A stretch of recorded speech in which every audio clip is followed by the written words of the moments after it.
we give meanings to things that aren't even reality. And what you said really resonates because we have an experience, and it's kind of like you caught that fish, and the fish was really this big, and by the time you're done, the fish was a freaking huge blue whale, right? In our mind's eye. And so the story we tell ourselves, because maybe we like to manipulate, we like to guilt, we like to play the victim. Again, it serves us. We can manipulate other people.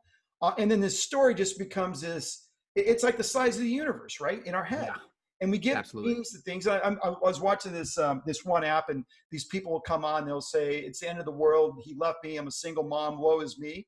I'm like, embrace it. That's awesome. I mean, it's about how you want to look at it. And I can say that because I raised three kids by myself since 2002. So I'm speaking from experience. I know what that's like. And I didn't sit there and say, "Woe is me." Right. It was like, whoa, let's hang on. Let's make this the best ride possible. Because you know what? It is what it is. You find yourself in a situation, and you can make, what is it, lemons or lemonade? It's up to you, right? It's our perspective. And the meaning we give things is everything, and how we're going to exit out or feel about our lives. I mean, why would you want to go through life feeling absolutely sick about the situation? You're in it. Make the best of it.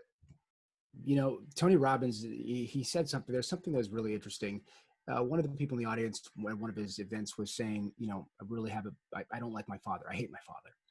And he goes, why? And she's like, because this, and this. He wasn't there and blah, blah, blah, all this stuff. And he goes, something along the lines of like, you spoiled brat. You better thank him. Because if it wasn't for his inability to be your father, you wouldn't be where you're at right now. But then he talks about his own life and his difficult upbringing. And he says, look at me. I needed my mother to be what she was at the time for me to become what I am now. And it's this understanding that, yes, the suck is there. And in no way am I belittling pain.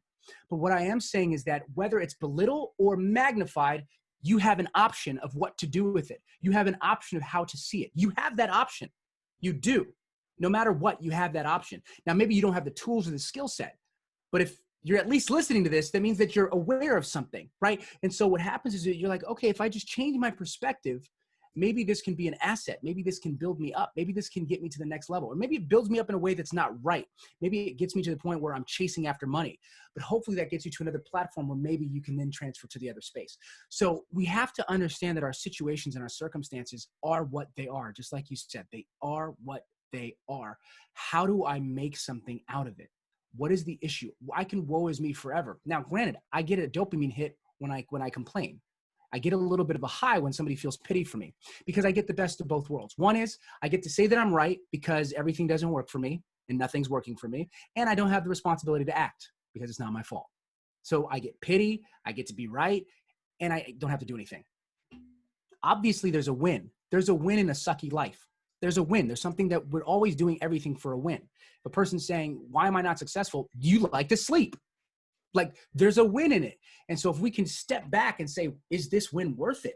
I can look at that pattern and say, is it helpful? No, it's not. Is it harmonious with what I desire? No. Okay, then I need to lose this so I can truly win, right?